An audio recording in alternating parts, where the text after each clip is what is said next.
আমার Bangladesh party, AB party এবং রাষ্ট্র সংস্কার আন্দোলন, আমরা তিনটি রাজনৈতিক দলের পক্ষ থেকে আজকে এখানে উপস্থিত হয়েছি আমাদের একটি যৌথ উদ্যোগ ঘোষণার জন্য। এবং দীর্ঘদিন ধরেই আমরা এই একটা ঐক্য প্রক্রিয়ার ভিতরে ছিলাম। আমরা চেষ্টা করতেছিলাম যে ২৪-এর গণ অভ্যুত্থানের পরে যে পরিবর্তনের আকাঙ্ক্ষাটা বাংলাদেশে তৈরি হয়েছিল, মানুষের মধ্যে তৈরি হয়েছিল, এবং যেখান থেকে দাবি উঠেছিল নতুন বাংলাদেশের এবং সংস্কারের, কিন্তু আমরা ঐক্যমত কমিশনের পুরো প্রক্রিয়ায় এবং গত প্রায় দেড় বছরে আমরা কিন্তু তার সম্পূর্ণ বাস্তবায়ন করতে পারি নাই। আমাদের সেক্ষেত্রে অনেক জায়গায় হতাশা রয়েছে। আমরা দেখেছি ওই ঐক্যমত কমিশনে প্রত্যক্ষ এবং পরোক্ষভাবে নানান শক্তি নানাভাবে এই সংস্কারের বিরোধিতা করেছে এবং বাধাগ্রস্ত করার চেষ্টা করেছে। কিন্তু আমরা যারা সংস্কারের পক্ষে, পরিবর্তনের পক্ষে এবং গণ অভ্যুত্থানকে সফল করার জন্যই, তার আকাঙ্ক্ষাগুলোকে সফল করার জন্যই আন্তরিকভাবে কাজ করে এসেছে। এখন আমরা যারা আন্তরিকভাবে চাই, আমরা সেই রাজনৈতিক শক্তিগুলো ঐক্যবদ্ধ আজকে হয়েছি। আমাদের এই ঐক্য প্রক্রিয়া আজকে শুরু হয়েছে এবং এটা চলমান থাকবে। আমরা বাংলাদেশের মানুষকে আমরা আহ্বান করছি, বার্তা দিচ্ছি, যারা গণ অভ্যুত্থানের পক্ষে, সংস্কারের পক্ষের শক্তিগুলো আমরা ঐক্যবদ্ধ হচ্ছি। আমরা বাংলাদেশকে পুরাতন রাজনীতির পথে আর ফেরত যেতে দেব না।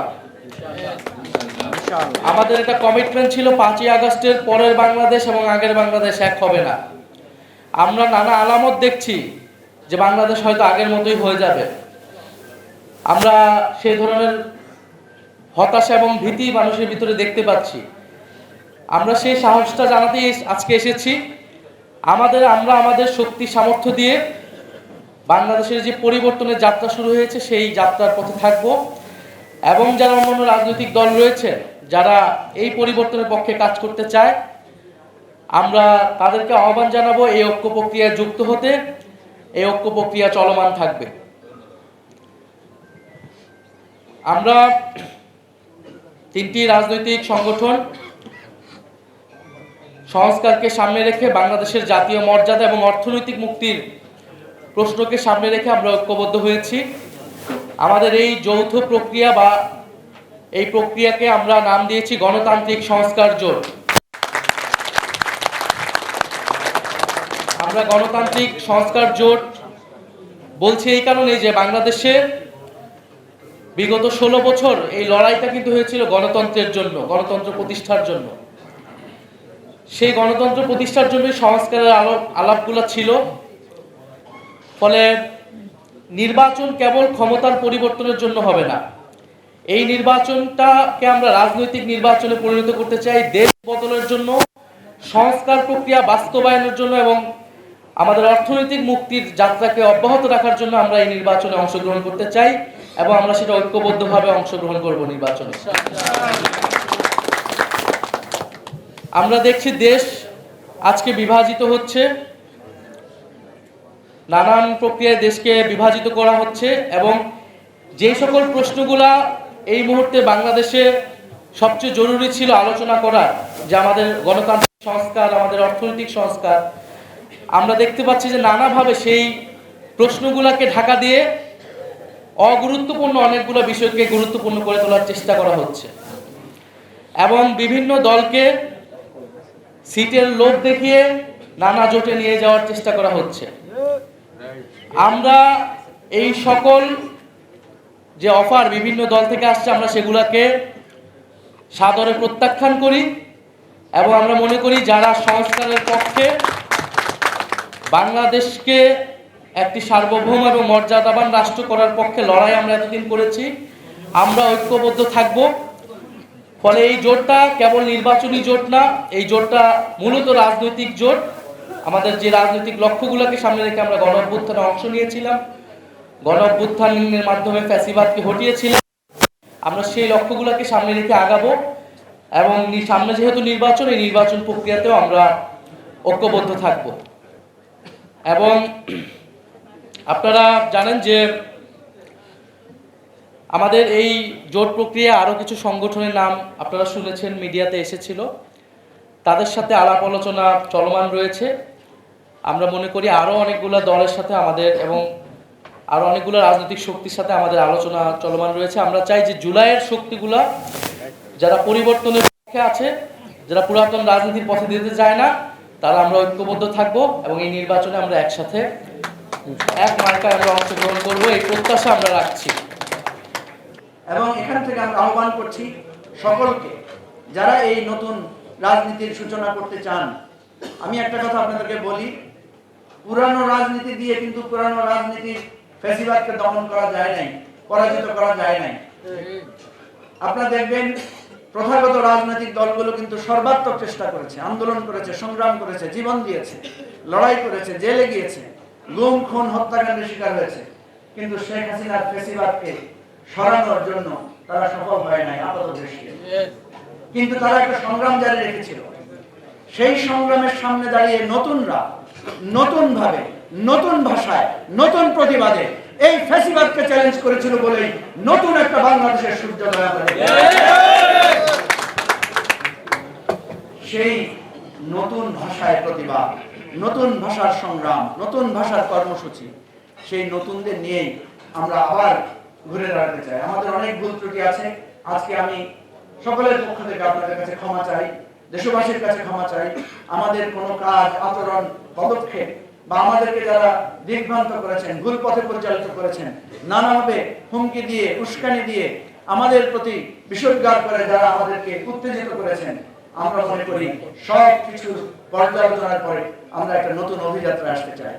সেই ঘোষণা থেকেই, সেই উপলব্ধি থেকেই আজকে আমরা আমাদের নতুন এই রাজনৈতিক জোটের আমরা ঘোষণা করব। আমাদের পক্ষ থেকে যিনি এই জুলাই গণ অভ্যুত্থানের নেতৃত্বে সামনে সারিতে ছিলেন, যিনি গ্রেফতার হয়েছেন, যিনি গুমের শিকার হয়েছিলেন, নির্যাতনের শিকার হয়েছিলেন, তারপরে দমে লাগিয়ে নানা কৌশল এবং নানা কর্মসূচির মধ্যে দিয়ে দেশবাসীকে এই বিপ্লবের জন্য, এই গণ অভ্যুত্থানের জন্য জাগ্রত রেখেছিলেন, তাদের সকলের পক্ষ থেকে, আমাদের সকলের পক্ষ থেকে, আমাদের ভাই, আমাদের বন্ধু নাহিদ ইসলাম আজকে আমাদের এই নতুন রাজনৈতিক ঐক্য এবং সামনের পথ চলার বিষয়ে আপনাদেরকে ঘোষণা দেবেন। এরপরে যদি আরো কোনো কথা থাকে, প্রশ্ন থাকে, আমরা দিব। তবে আপনারা অনেক কষ্ট করেছেন, আপনারা অনেক ক্লান্ত, এখানে গরম হচ্ছে, আমরা চাইব খুব দ্রুত প্রোগ্রামটা শেষ করতে, আপনাদের যাতে আর কষ্ট না হয়। যে আসলে বাংলাদেশের অভ্যুত্থানের পক্ষের শক্তির নতুন যে যাত্রা আমরা শুরু করতে যাচ্ছি, সেই মুহূর্তের শুভেচ্ছা এবং অভিনন্দন জানাই। এবং আমি আমার কথা শুরু করার আগে আবু সাইদ সহ এই অভ্যুত্থানে আমাদের যারা শহীদ হয়েছেন, যারা আহত হয়েছেন, যারা এখনো পর্যন্ত, যাদের জীবন এখনো পর্যন্ত অনিশ্চিত, তাদের সবার প্রতি আমার শ্রদ্ধা এবং আমাদের সংগঠনের শ্রদ্ধা জানিয়ে, এই জোটের পক্ষ থেকে তাদের প্রতি শ্রদ্ধা জানিয়ে আমি 2-3টা কথা বলে আমার কথাটা শেষ করতে চাই। আপনারা জানেন আমরা একটা বড় রকমের মূল্য পরিশোধ করেছিলাম বাংলাদেশের জন্য। আমরা যে মূল্য পরিশোধ করেছি এটা আসলে 50 বছর, 55 বছরের ইতিহাসে সবচেয়ে বেশি। কিন্তু সেই তুলনায় আমরা আসলে যা অর্জন করতে যাচ্ছি সেটা আমাদের মানুষের কাছে আসলে অনেকটা হতাশাব্যঞ্জক। আমরা যারা রাজনীতি করি তাদের জন্য আমরা আসলে মনে করি যে যা আমাদের করা উচিত ছিল, যা আমাদের পারা উচিত ছিল, আমার আগে মঞ্জুও বলেছেন যে আমরা সেটা পারি নাই। কিন্তু আমরা বিশ্বাস করি, আমরা এটা খুব দৃঢ়ভাবে বিশ্বাস করি যে আমরা এটা না পারার কোনো অধিকার বাংলাদেশে আমরা যারা রাজনীতি করি আমাদের নাই। এটা আমাদের পারতে হবে। এবং এই যে পারার চেষ্টাটার জন্যে আজকের যে ঘোষণা, যেটা আমার পরে নাহিদ ঘোষণা করবেন, এই ঘোষণাটা এই না পারার অধিকার থেকে যে আসলে আমাদের রেহাই পাওয়ার জন্য এবং পারার চেষ্টা করার জন্য। আমি শুধু এটা বলতে চাই যে বাংলাদেশের যদি ধরেন 60, 70, 100 বছরের ইতিহাস দেখেন, তাহলে আমরা যেটা দেখেছি যে যতবার বড় আন্দোলন হয়েছে, যে আন্দোলনগুলি কোনো একটা রাজনৈতিক পরিবর্তনের জন্য হয়েছে, যেমন ধরেন 46 সালে পাকিস্তানের স্বাধীনতার প্রশ্ন ছিল। সেই সময় আসলে যারা আন্দোলনের নেতৃত্ব দিয়েছে তারাই আসলে সরকার গঠন করেছে, মুসলিম লীগ করেছে। 52 সালের আন্দোলনের পরে 54 সালে যুক্তফ্রন্ট সরকার গঠন করেছে। 69-এর অভ্যুত্থানের পরে 70 সালে আসলে স্বায়ত্ত শাসনের পক্ষে যারা, তারা আসলে বিপুলভাবে নির্বাচিত হয়েছে। এমনকি 90-এর আন্দোলনের পরে সাংগঠনিকভাবে যাদেরকে দৃশ্যত আসলে দুর্বল মনে হয়েছে তারা বিজয়ী হয়েছে। এই নির্বাচন যেগুলি হয়েছে, এই নির্বাচনগুলিকে আমরা বলি এইগুলি কেবলমাত্র ক্ষমতা বদলের নির্বাচন ছিল না, এই নির্বাচনগুলি ছিল আন্দোলন যেটা হয়েছে সে আন্দোলনের আসলে এক্সটেনশন, এই আন্দোলনগুলিকে লিগ্যালি এস্টাবলিশড করার একটা ধাপ। বাংলাদেশে 24 সালে যে অভ্যুত্থান হয়েছে সেই অভ্যুত্থান টিকবে কি টিকবে না, এই অভ্যুত্থানের ভেতর দিয়ে যে সংস্কারের আকাঙ্ক্ষা তৈরি হয়েছে সেই সংস্কার আসলে পূর্ণাঙ্গভাবে বাংলাদেশে হবে কি হবে না, এই আন্দোলনে এবং এই সংস্কারের পক্ষে যারা জীবন দিয়েছে তাদের জীবনের পক্ষে আসলে এখানকার রাজনীতিবিদরা সঠিক ভূমিকা পালন করতে পারবে কি পারবে না, জনগণ সেখানে আসলে এটা নির্ধারণ করবে আগামী নির্বাচন।